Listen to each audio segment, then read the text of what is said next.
말씀은 마태복음 13장 31절부터 32절입니다.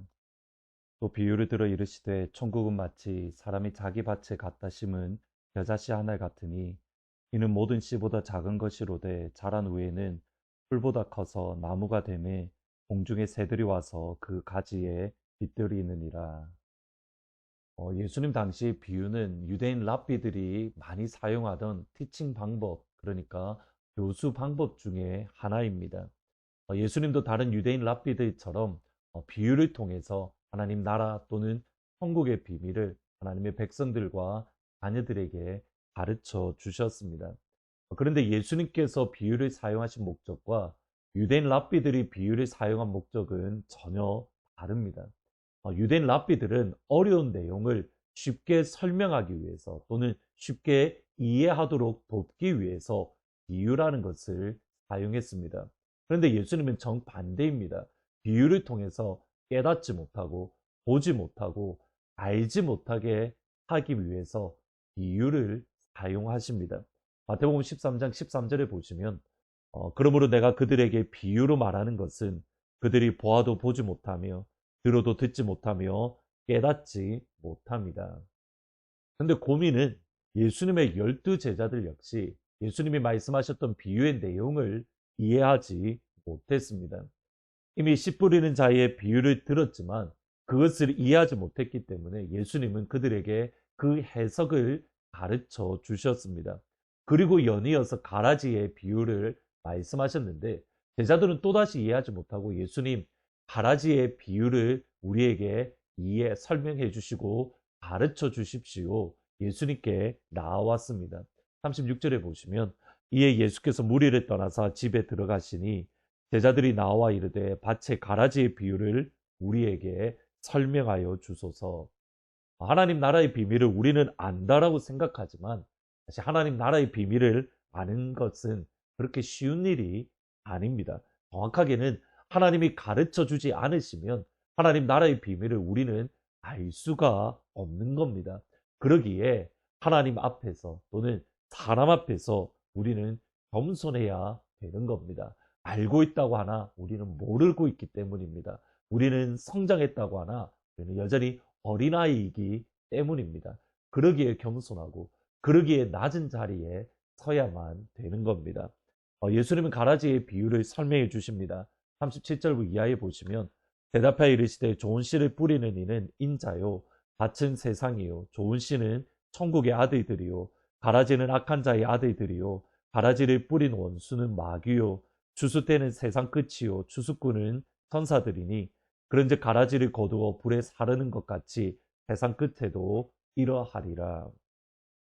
하나님의 밭인 세상에는 천국의 아들들과 악한 자들의 아들 곧 알곡과 가라지가 항상 같이 있습니다. 이것이 하나님 아버지의 뜻입니다. 29절에 보면 알곡과 가라지가 있는 것을 보고 가라지를 뽑겠습니다 라고 말을 하는 그런 이들에게 아버지가 하시는 말씀, 주인이 하는 말입니다. 그만두라. 가라지를 뽑다가 독시까지 뽑을까 염려한다.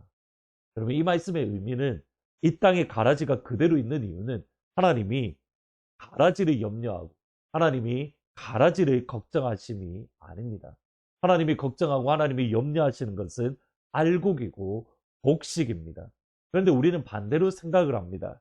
이 땅의 가라지를 모두 뽑아버리심으로 이 땅의 가라지를 모두 심판하시는 것이 하나님의 아들들 곧 알곡을 위한 하나님께서 알곡을 위하고 알곡을 생각하시고 알곡을 붙드는 것이다. 우리는 이렇게 생각을 합니다. 또 그렇게 기도합니다. 왜냐하면 가라지가 하는 일 때문입니다. 41절에 보면 이렇게 말합니다. 인자가 그 천사들을 보내리니 그들이 그 나라에서 모든 넘어지게 하는 것과 또 불법을 행하는 자들을 거두어. 그러니까 알곡, 가라지가 하는 역할이 뭐냐면 알곡을 넘어지게 한다. 그리고 불법을 행한다. 여기 불법을 행한다는 것은 법 없음이라는 뜻입니다. 그러니까 하나님의 말씀이 그의 삶을 이끌어가는 것이 아니라 하나님 나라의 원리가 하나님 나라의 원칙이 그의 삶을 이끌어가는 것이 아니라 그 어느 것에도 얽매이지 않고 자기가 하고 싶은 것, 자기가 원하는 것을 행하는 것, 그것을 불법을 행하는 자, 이것을 말을 합니다.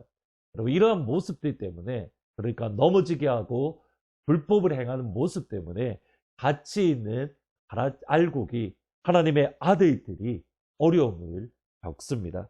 힘겨워합니다. 감이 무너집니다. 당연히 가라지를 제거해 달라고, 가라지를 심판해 달라고 부르짖습니다. 그런데 하나님은 그대로 내버려 두십니다. 이유는 가라지 때문이 아니라 알곡을 염려하시고, 알곡을 사랑하시고, 알곡을 돌보시기 때문입니다.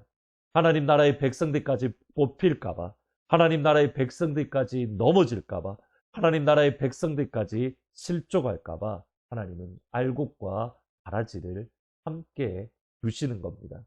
가라지가 함께 있는 것이 하나님의 돌보심의 한 증거가 된다라는 뜻입니다. 우리의 생각과는 조금 다릅니다. 그러기에 하나님 나라의 비밀이고, 그러기에 천국의 비밀입니다. 여기에 두 번째 천국의 비밀이 있습니다. 그것이 31절, 32절 오늘 읽어드렸던 말씀입니다. 또 비유를 들어 이르시되 천국은 마치 사람이 자기 밭에 갖다 심은 겨자씨 하나 같으니 이는 모든 씨보다 작은 것이로되 자란 후에는 풀보다 커서 나무가 되매 공중의 새들이 와서 그 가지에 깃들인다. 처음부터 하나님 나라는 그 시작이 겨자씨 한 알과 같습니다. 어느 누구조차 관심 갖지 않는 연약하고 미약합니다. 더군다나 그 하나님의 나라에는 알곡이 있고 가라지가 함께 있습니다. 그러기에 알곡이 자라고 풍성한 수확을 거두는 것, 추수를 거두는 것 결코 쉽지 않습니다.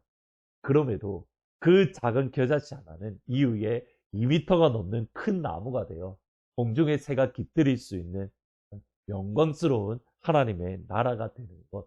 이것이 하나님 나라의 천국의 두 번째 비밀입니다. 분명히 가라지로 인해서 어려움을 겪고 무너질 것 같지만 결코 하나님의 나라는 천국은 무너지지 않고 반드시 성장하고 새들이 와서 깃들일 수 있는 하나님의 나라가 될 것입니다. 그리고 그날에 알곡과 가라지가 분명하게 드러나서 가라지는 풀무불에, 알곡은 하나님의 나라에서 해와 같이 빛나는 그 영광을 선물로 받습니다. 오늘 말씀 가운데 두 가지를 기억하시면 좋겠습니다. 첫 번째로는 알곡과 가라지는 항상 같이 있습니다. 어느 곳에도 알곡만 있든지 어느 곳에도 가라지만 있든지 그런 곳은 세상 어디에도 없습니다. 가라지가 있다는 것, 그것은 하나님이 우리를 돌보고 계신다. 하나님의 관심이 여전히 알곡을 향하고 계시다. 하나님의 사랑이 함께 있다. 분명한 증거입니다. 두 번째로 비록 알곡이 가라지로 인해서 어려움을 겪는다 하더라도, 힘겨워하더라도 반드시 새가 깃들일 만큼 큰 나무가 될 것입니다. 그것이 부흥입니다. 오늘날 에시베리에서 일어나는 부흥이 그렇습니다.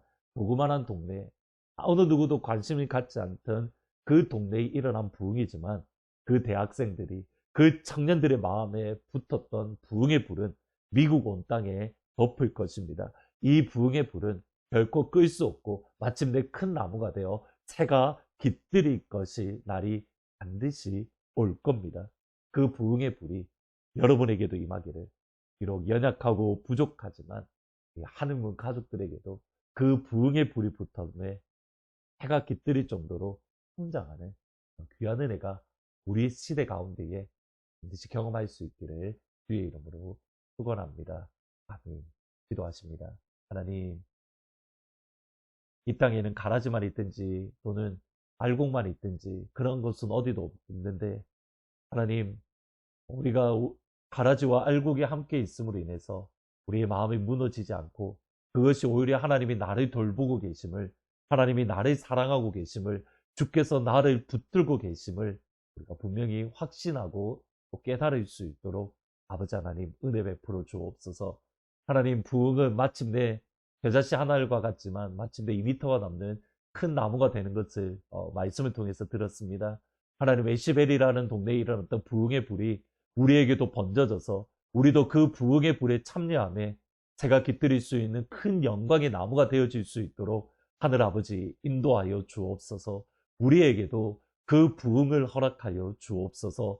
바라기는 육한 가운데에 또 유알트 가운데에, 또 센츄럴 가운데에, 또 웨슬레안 가운데에 하나님 부흥의 불을, 또 기도의 불을, 말씀의 불을, 예배의 불을 허락하여 주시고 우리의 자녀들이 다니는 학교에도 그 부흥의 불을 풍성하게 부어 주옵소서.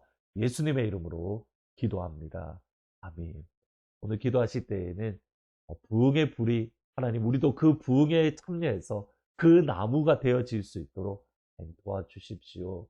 특별히 6항과 또 유알트와 센츄럴과 그리고 웨슬레안 여러분의 자녀들이 다니는 학교를 위해서 그 가운데에 부흥의 불이 붙을 수 있도록, 또 특별히 우리 교회에 다니는 6항 학생들, 유알트 학생들, 센츄럴 학생들, 그리고 웨슬레안 학생들과 또 교수님들 가운데에 하나님 부흥의 불을, 그 뜨거움을 풍성하게 부어주세요. 기도해 주시면 좋겠습니다. 오늘 밤 8시에 기도회가 있습니다. 부흥을 위해서, 우리의 청년들과 우리의 자녀들을 위해서 기도해 주시기를 진심으로 부탁드립니다.